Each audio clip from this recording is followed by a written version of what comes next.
नमस्कार। आकाशवाणी जयपुर अजमेर से प्रस्तुत हैं प्रादेशिक समाचार।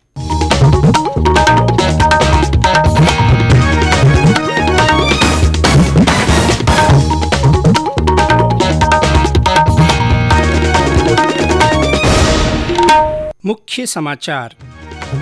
प्रधानमंत्री नरेंद्र मोदी आज 7 नई रक्षा कंपनियां राष्ट्र को समर्पित करेंगे। देश जल्द ही 100 करोड़ कोविड टीकाकरण के लक्ष्य को पार कर लेगा। अब तक 97 करोड़ 9 लाख से ज़्यादा टीके लगाए गए। केंद्र ने आयात शुल्क में कमी के बाद राज्यों को खाद्य तेलों की कीमतों में कमी लाने के लिए ठोस उपाय करने के दिए निर्देश। और देश भर में आज विजयदशमी का पर्व हर्षोल्लास के साथ मनाया जा रहा है। समाचारों के साथ मैं जितेंद्र सिंह पूनिया। भारत कोविड टीकाकरण अभियान के अंतर्गत 100 करोड़ टीके लगाने का लक्ष्य हासिल करने के निकट है। ऐसे में आकाशवाणी उन सभी लोगों, चिकित्सकों, नर्सों और अन्य स्वास्थ्य कार्मिकों का अभिनंदन करता है जिन्होंने इस महत्वपूर्ण कार्य में योगदान दिया है।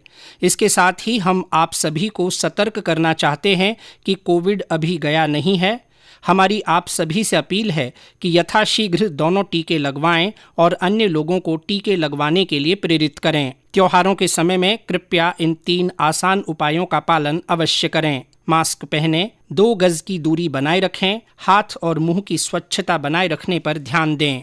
कोविड से संबंधित कोई भी जानकारी और मार्गदर्शन के लिए राष्ट्रीय हेल्पलाइन 011-239-78046 और 1075 पर फोन करें। और अब समाचार विस्तार से। प्रधानमंत्री नरेंद्र मोदी आज दोपहर 7 नई रक्षा कंपनियां राष्ट्र को समर्पित करेंगे। श्री मोदी रक्षा मंत्रालय द्वारा आयोजित लोकार्पण कार्यक्रम को वीडियो कॉन्फ्रेंस के माध्यम से संबोधित करेंगे।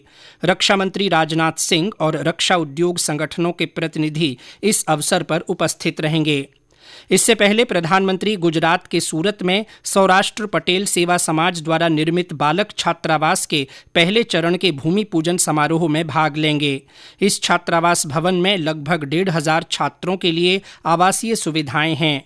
छात्रावास के निर्माण का दूसरा चरण अगले साल से शुरू होगा, जिसमें 500 बालिकाओं के रहने की सुविधा होगी। राष्ट्रव्यापी कोविड टीकाकरण अभियान के तहत विभिन्न राज्यों में तेजी से टीकाकरण हो रहा है। अभियान के तहत अब तक 97 करोड़ 9 लाख 21 हजार से ज्यादा कोविड टीके लगाए जा चुके हैं। इधर राज्य में अब तक 5 करोड़ 97 लाख 11 हजार से अधिक टीके लगाए गए हैं। 4 करोड़ 17 लाख 16 हजार से ज्यादा को पहली और 1 करोड़ 79 लाख 94 हजार से अधिक को दोनों डोज दी जा चुकी हैं। देश जल्दी ही 100 करोड़ के कोविड टीकाकरण के लक्ष्य को हासिल कर लेगा। राज्य में कोविड टीकाकरण की प्रगति के बारे में विशेष परिचर्चा आज रात 9 बजे आकाशवाणी जयपुर अजमेर से प्रसारित की जाएगी। इस परिचर्चा में राज्य टीकाकरण परियोजना निदेशक डॉक्टर रघुराज सिंह के साथ हुई बातचीत को श्रोता सुन सकेंगे। प्रदेश में कल कोविड के 8 नए मामले सामने आए हैं। जयपुर, जोधपुर और सवाईमाधोपुर में 2-2 तथा बीकानेर और धौलपुर में 1-1 व्यक्ति में कोविड संक्रमण की पुष्टि हुई है। राज्य में सक्रिय मामलों की संख्या 42 रह गई है।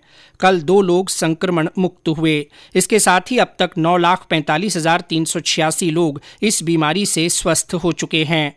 राज्य के 24 जिलों में फिलहाल कोरोना का कोई मामला नहीं है। राज्य के तापीय विद्युत ग्रहों की 3 इकाइयों में 1,455 मेगावाट विद्युत उत्पादन में बढ़ोतरी हुई है। इस बीच अतिरिक्त मुख्य सचिव डॉक्टर सुबोध अग्रवाल ने कल दिल्ली में केंद्रीय ऊर्जा सचिव से मुलाकात कर विस्तार से चर्चा की। श्री अग्रवाल ने बताया कि कोयले की आपूर्ति में कमी को जल्द ही पूरा कर लिया जाएगा। गौरतलब है कि राज्य में 3 इकाइयों में उत्पादन शुरू होने से विद्युत उत्पादन में बढ़ोतरी हुई है। ये समाचार आकाशवाणी जयपुर अजमेर से प्रसारित किए जा रहे हैं। समाचार अभी और भी हैं, पहले ये संदेश।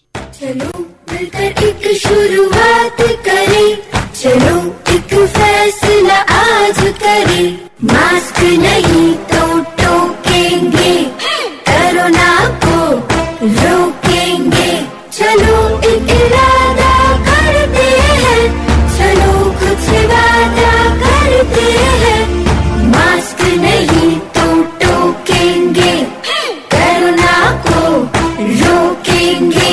समाचारों में आपका फिर स्वागत है। केंद्र ने राज्यों को यह सुनिश्चित करने को कहा है कि आयात शुल्क में कमी के बाद खाद्य तेलों की कीमतों में कमी लाने के ठोस उपाय किए जाएं ताकि उपभोक्ताओं को तुरंत राहत मिल सके। खाद्य और सार्वजनिक वितरण विभाग ने सभी प्रमुख तेल उत्पादक राज्यों को खाद्य तेलों की कीमतें कम करने की दिशा में तुरंत कार्रवाई करने को लिखा है।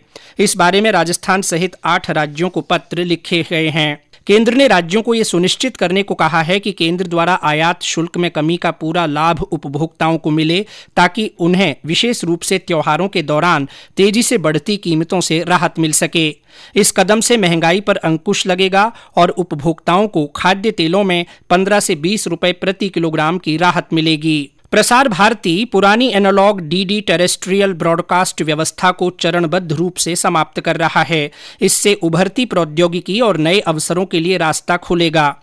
अब दर्शक दूरदर्शन की डीटीएच निःशुल्क सेवा डीडी फ्री डिश से 150 टीवी चैनल निःशुल्क देख सकेंगे। इनमें दूरदर्शन के सभी चैनल तथा विभिन्न निजी और शैक्षणिक टीवी चैनल शामिल हैं। किसी भी जानकारी के लिए दर्शक कार्य दिवसों पर सुबह 10 बजे से शाम 6 बजे तक टेलीफोन नंबर 011-2580-6200 पर संपर्क कर सकते हैं। राष्ट्र आज पूर्व राष्ट्रपति डॉक्टर एपीजे अब्दुल कलाम को उनकी जयंती पर श्रद्धांजलि अर्पित कर रहा है। डॉक्टर कलाम भारत के मिसाइल मैन के नाम से भी विख्यात हैं। प्रधानमंत्री नरेंद्र मोदी ने डॉक्टर कलाम को उनकी जयंती पर श्रद्धांजलि दी है। एक ट्वीट में श्री मोदी ने कहा कि डॉक्टर कलाम ने अपना जीवन भारत को सुदृढ़, समृद्ध और सक्षम बनाने में समर्पित कर दिया। प्रधानमंत्री ने कहा कि डॉक्टर कलाम देशवासियों के लिए हमेशा प्रेरणा स्रोत रहेंगे। और अब आजादी का अमृत महोत्सव से जुड़े समाचार। आजादी का अमृत महोत्सव।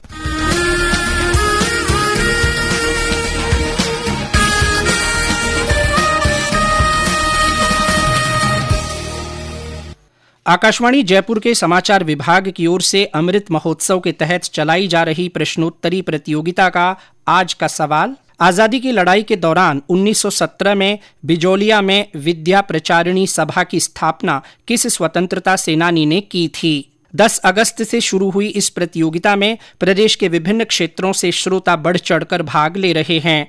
इसमें हर मंगलवार और शुक्रवार को सुबह 9 बजे के प्रादेशिक समाचार बुलेटिन में प्रश्न पूछे जाते हैं। सबसे पहले सही जवाब देने वाले श्रोताओं को पुरस्कृत किया जाएगा। श्रोता अपने जवाब, नाम और पूरे पते के साथ हमारे व्हाट्सएप नंबर 9414052368 पर भेज सकते हैं। आज के सवाल के विजेता का नाम शाम के प्रादेशिक समाचार बुलेटिनों में घोषित किया जाएगा। देश भर में आज विजयदशमी का पर्व हर्षोल्लास के साथ मनाया जा रहा है।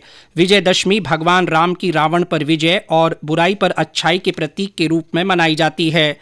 यह नवरात्र और दुर्गा पूजा अनुष्ठान की समाप्ति का भी प्रतीक है। राष्ट्रपति रामनाथ कोविंद, उपराष्ट्रपति एम वेंकैया नायडू, प्रधानमंत्री नरेंद्र मोदी और मुख्यमंत्री अशोक गहलोत ने लोगों को विजयदशमी की शुभकामनाएं दी हैं। प्रदेश में भी विजयदशमी का पर्व हर्षोल्लास से मनाया जा रहा है। सवाईमाधोपुर जिले में आज विभिन्न स्थानों पर पथ संचलन और शस्त्र पूजन के कार्यक्रम आयोजित किए जा रहे हैं। करौली जिले में भी विजयदशमी पर रावण दहन और शस्त्र पूजन कार्यक्रम आयोजित किए जाएंगे। और अंत में मुख्य समाचार एक बार फिर। प्रधानमंत्री नरेंद्र मोदी आज 7 नई रक्षा कंपनियां राष्ट्र को समर्पित करेंगे। देश जल्दी ही 100 करोड़ कोविड टीकाकरण के लक्ष्य को पार कर लेगा। अब तक 97 करोड़ 9 लाख से ज्यादा टीके लगाए जा चुके हैं। केंद्र ने आयात शुल्क में कमी के बाद राज्यों को खाद्य तेलों की कीमतों में कमी लाने के लिए ठोस उपाय करने के निर्देश दिए हैं। और देश भर में आज विजयदशमी का पर्व हर्षोल्लास के साथ मनाया जा रहा है। इसी के साथ प्रादेशिक समाचार बुलेटिन समाप्त हुआ। हमारा अगला बुलेटिन हिंदी में दोपहर 12:30 बजे प्रसारित होगा। नमस्कार।